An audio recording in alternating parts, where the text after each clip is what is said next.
ನಮಸ್ಕಾರ ಸ್ನೇಹಿತರೆ, ಜೀವನವನ್ನು ಉತ್ತಮವಾಗಿಸ್ಕೊಳ್ಬೇಕು ಅಂದರೆ ಕೆಲವೊಂದು ಸೂತ್ರಗಳನ್ನು ಅಳವಡಿಸ್ಕೋಬೇಕು. ಇವತ್ತು ಆ ಸೂತ್ರಗಳು ಯಾವ್ಯಾವು ಅಂತ ನಾನು ಹೇಳ್ತೀನಿ, ನೀವು ಅಳವಡಿಸ್ಕೊಳ್ಳಿ. 15-20 ವರ್ಷದ ಮುಂಚೆ ಇವೆಲ್ಲ ನನಗೆ ಸಿಕ್ಕಿದ್ರೆ ಇನ್ನೂ ಚೆನ್ನಾಗಿರ್ತಿತ್ತೇನೋ ಅಂತ ನನಗನ್ಸುತ್ತೆ. ಆಗ ಹೇಳಿದ್ರೆ ಇವನ್ನೆಲ್ಲ ಒಪ್ಕೋತಿದ್ನೋ ಇಲ್ವೋ ಗೊತ್ತಿಲ್ಲ, ಆದರೆ ಈಗ ಆ ಥರ ಅನ್ನಿಸ್ತಾ ಇದೆ. ಇನ್ನು ಕೆಲವು 5-10 ವರ್ಷ ಆದಮೇಲೆ ಈ ಥರ ಮಾಡೋದ್ನಲ್ಲ ಅಂತ ಅನ್ನೋದಕ್ಕಿಂತ ಇವನ್ನ ಅಳವಡಿಸ್ಕೊಂಡ್ರೆ ಇನ್ನು ಮುಂದಿನ ಜೀವನ ಇನ್ನೂ ಚೆನ್ನಾಗಿರುತ್ತೆ ಅಂತ ಅನಿಸಿದೆ ನನಗೆ. ಅದಕ್ಕೆ ನಿಮಗೇನು ಅನಿಸುತ್ತೆ? ನೀವು ಕಮೆಂಟ್ಸ್ ಬಾಕ್ಸಲ್ಲಿ ಕಮೆಂಟ್ಸ್ ಹಾಕಿ ಈ ಒಂದು ಸೂತ್ರಗಳನ್ನು ಅಳವಡಿಸ್ಕೊಳ್ಳಿ, ತುಂಬ ಚೆನ್ನಾಗಿರುತ್ತೆ. ಒಂದನೇದು, ನಮ್ಮನ್ನು ನಾವು ಪ್ರೀತಿಸಬೇಕು ಸ್ನೇಹಿತರೆ. ನಮ್ಮನ್ನೇ ನಾವು ಪ್ರೀತಿಸಲಿಲ್ಲ ಅಂದರೆ ಬೇರೆಯವರನ್ನು ನಾವು ಪ್ರೇಮ ಭಾವದಿಂದ ನೋಡೋಕ್ಕಾಗೋದೇ ಇಲ್ಲ. ನಮ್ಮ ಗುಣಗಳು, ನಮ್ಮ ದೋಷಗಳನ್ನು ಒಪ್ಕೋಬೇಕು, ಸ್ವೀಕಾರ ಮಾಡಬೇಕು, ಅದನ್ನು ತಿದ್ದಿ ನಡಿಬೇಕು. ಆ ಪ್ರಯತ್ನದಲ್ಲಿ ಇರಬೇಕು. ನಾವು ಆ ಥರ ಇಲ್ಲ. ಏಕೆಂದರೆ ನಮ್ಮ ತಪ್ಪುಗಳೇ ಇರ್ಬೋದು, ನಮ್ಮ ಸ್ವಭಾವದ ಬಗ್ಗೆನೇ ಇರ್ಬೋದು, ಯಾವತ್ತೂ ನಾವು ವಿಮರ್ಶೆ ಮಾಡೇ ಇಲ್ಲ. ಬೇರೆಯವ್ರ ಬಗ್ಗೆ ನೋಡಿ ಅವ್ರ ತಪ್ಪುಗಳು, ಅವ್ರದ್ದು ಒಂದು ಏನೆಲ್ಲ ಮಾಡ್ತಾರೆ ಒಂದು ತಪ್ಪು ಗ್ರಹಿಕೆಯಿಂದ, ಅವ್ರ ಬಗ್ಗೆ ನಾವು ವಿಮರ್ಶೆ ಮಾಡ್ತೀವಿ. ಹಾಗಾಗಿ ನಮ್ಮ ಒಂದು ಸ್ವಯಂ ಅರಿವಿನ ಬಗ್ಗೆ, ನಮ್ಮ ಸ್ವಯಂ ಪ್ರೀತಿಯ ಬಗ್ಗೆ ಕಾಳಜಿ ವಹಿಸಬೇಕು. ಅದಕ್ಕಾಗಿ ಮಾನಸಿಕವಾಗಿ ಮತ್ತು ದೈಹಿಕವಾಗಿ ಆರೋಗ್ಯವನ್ನು ಕಾಪಾಡ್ಕೋಬೇಕು.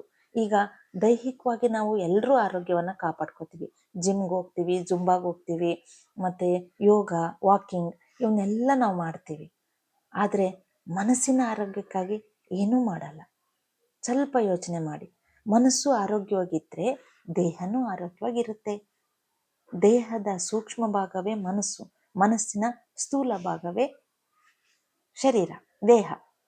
ಹಾಗಾಗಿ ಇವೆರಡು ಒಂದಕ್ಕೊಂದು ಅಟ್ಯಾಚ್. ಮನಸ್ಸು ಚೆನ್ನಾಗಿದೆ, ಸ್ಟ್ರಾಂಗ್ ಇನ್ಸ್ಟ್ರೂಮೆಂಟ್ ಅದು.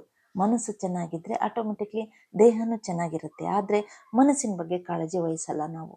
ಏಕೆಂದರೆ ನಾವು ಮಾನವರು ಅಂತಲೇ ಹೆಸರು. ಏಕೆಂದರೆ ಮನಸ್ಸಿನ ಮೂಲಕ ನಾವು ಜೀವನವನ್ನು ಜೀವಿಸಬೇಕಾಗಿರೋದ್ರಿಂದ ಆ ಮನಸ್ಸನ್ನು ಹೆಂಗಿಟ್ಕೋಬೇಕು ಅಂತ ಯಾರಿಗೂ ಗೊತ್ತಿಲ್ಲ. ಬರೀ ಬಾಹ್ಯ ಸೌಂದರ್ಯಕ್ಕಷ್ಟೇ ನಾವು ಮಾರು ಹೋಗ್ತಾ ಇದ್ದೀವಿ. ಆಂತರಿಕ ಸೌಂದರ್ಯಕ್ಕೆ ಯಾರು ಬೆಲೆ ಕೊಡ್ತಾ ಇಲ್ಲ, ಅದ್ರ ಬಗ್ಗೆ ಕಾಳಜಿ ತಗೊಳ್ತಾ ಇಲ್ಲ. ಇದಕ್ಕೋಸ್ಕರ ನಿಮ್ಮ ಸಮಯವನ್ನು ಏಕೆಂದರೆ ಈ ಸಮಯ ತುಂಬ ಮೌಲ್ಯವಾದದ್ದು. ಆ ಸಮಯವನ್ನು ಮೀಸಲಿಡಬೇಕು. ಸಮಯದ ಬಗ್ಗೆ ಪ್ರಜ್ಞೆ ಇರಬೇಕು. ಏಕೆಂದರೆ ಎಲ್ರಿಗೂ ಸಮಯ 24 ಗಂಟೆಗಳೇ. ಎಲ್ಲರೂ ಹೇಳ್ತಾರೆ, ನಿಮಗೆ ಮಾಡೋಕ್ಕೆ ಕೆಲಸ ಇರಲ್ಲ, ಹಾಗಾಗಿ ಇವೆಲ್ಲವನ್ನ ಮಾಡ್ತೀರಾ, ನಾವು ತುಂಬ ಬ್ಯುಸಿ ಇರ್ತೀವಿ, ಔಟ್ಸೈಡ್ ಕೆಲ್ಸಕ್ಕೆ ಹೋಗ್ಬೇಕು, ನಮಗೆ ಟೈಮೇ ಇರಲ್ಲ, ಇವೆಲ್ಲ ಯಾವಾಗ ಮಾಡಬೇಕು ಅಂತೇಳಿ. ಖಾಲಿ ಕುಂತಿರ್ತೀರ ನೀವು ಮನೆಯಲ್ಲಿ, ಇವೆಲ್ಲ ಮಾಡ್ಕೊಬರ್ತೀರ, ಆದರೆ ನಮಗೆ ಖಾಲಿ ಕುಂತಿರಲ್ಲ ಅಂಥೇಳಿ. ಖಾಲಿ ಯಾರು ಕೂತಿರಲ್ಲ ಸ್ನೇಹಿತರೆ, ಆದರೆ ಖಾಲಿ ಮಾಡೋಕ್ಕೆ ಕೂತ್ಕೋಬೇಕು, ಖಾಲಿ ಮಾಡ್ಕೊಳ್ಳಿಕ್ಕೆ ಕೂತ್ಕೋಬೇಕು. ಈಗ ಬೆಳಿಗ್ಗೆ ನಾವು ಶರೀರದ ಸ್ವಸ್ಥತೆಯನ್ನು ಕಾಪಾಡ್ಕೋಬೇಕು ಅಂದರೆ ಮಲಮೂತ್ರ ವಿಸರ್ಜನೆನ ಮಾಡಬೇಕು. ಅದಕ್ಕೋಸ್ಕರ ಕೂರಲೇಬೇಕು ಅಲ್ವಾ? ದೈಹಿಕ ಆರೋಗ್ಯ ಇದು.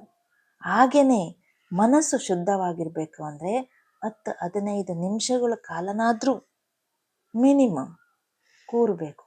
ಎಲ್ಲಿವರೆಗೆ ಈ ಮನಸ್ಸಿನ ಕೊಳೆ, ಗಂದಗಿ ಅಂತ ಹೇಳ್ತೀವಲ್ಲ, ಆ ಗಂದಗಿ ಎಲ್ಲಿ ತನಕ ಖಾಲಿ ಆಗಲ್ಲ ಅಲ್ಲಿ ತನಕ ಈ ಜಿಂದಗಿ ನಿಮಗೆ ಜೀವನ ಅನ್ನೋದು ಗೊತ್ತಾಗಲ್ಲ. ಹಾಗಾಗಿ ಖಾಲಿ ಯಾರೂ ಇಲ್ಲ, ಖಾಲಿ ಮಾಡಲಿಕ್ಕೆ ಕೂತ್ಕೋಬೇಕು.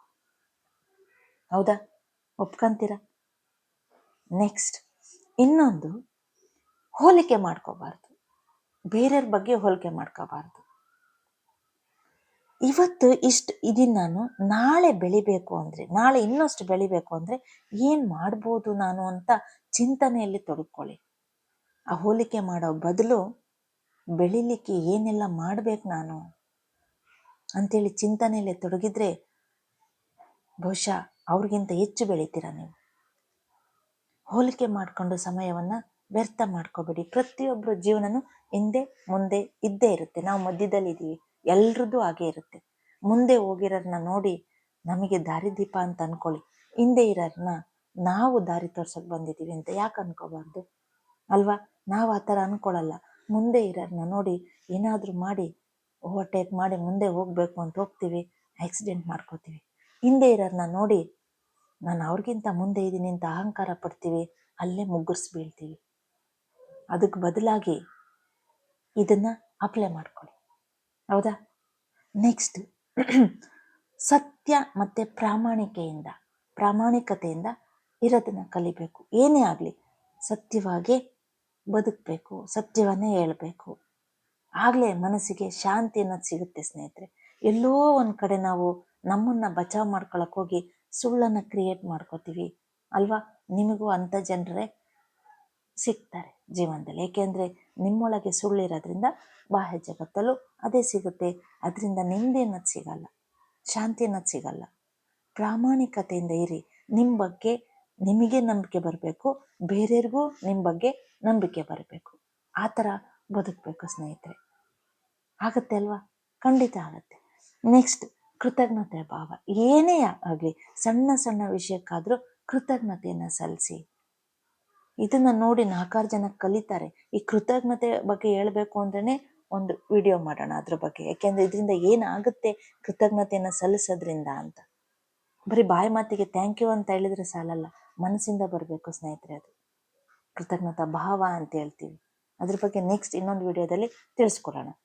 ನೆಕ್ಸ್ಟು ಏನಾದರೂ ಆಗಲಿ ಸ್ನೇಹಿತರೆ, ಸಮತ್ವ ಉಳಿಸ್ಕೋಬೇಕು. ಅಂದರೆ ಒಂದು ಜಯ ಸಿಕ್ಕಿದ್ರೂ ಅಹಂಕಾರ ಬೇಡ, ಸೋಲ್ ಸಿಕ್ಕಿದ್ರೂ ನಿರಾಶೆ ಬೇಡ.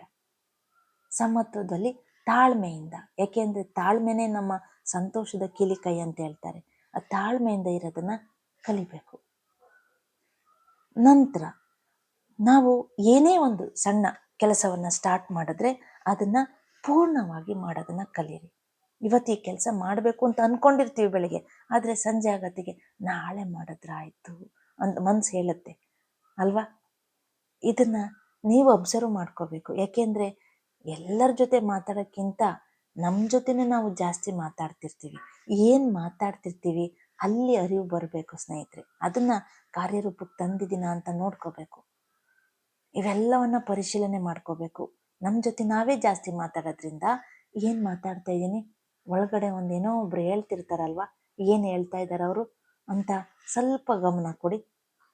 ಅದನ್ನು ಕಾರ್ಯರೂಪಕ್ಕೆ ತರಕ್ಕಾಗಿದೆಯಾ, ತಂದಿದ್ದೀನ, ತರಲಿಕ್ಕೆ ಏನು ಮಾಡಬೇಕು ನಾನು, ಇವೆಲ್ಲ ಯೋಜನೆಗಳನ್ನು ನಾವೇ ಮಾಡಬೇಕು.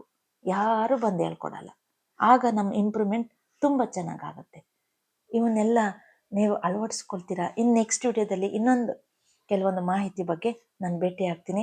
ಈಗ ನಿಮ್ಮ ಕಮೆಂಟ್ಸ್ ಬಾಕ್ಸಲ್ಲಿ ಕಮೆಂಟ್ಸ್ ಹಾಕಿ ಏನು ಅನ್ನಿಸ್ತು ಅಂತೇಳಿ. Okay, thank you.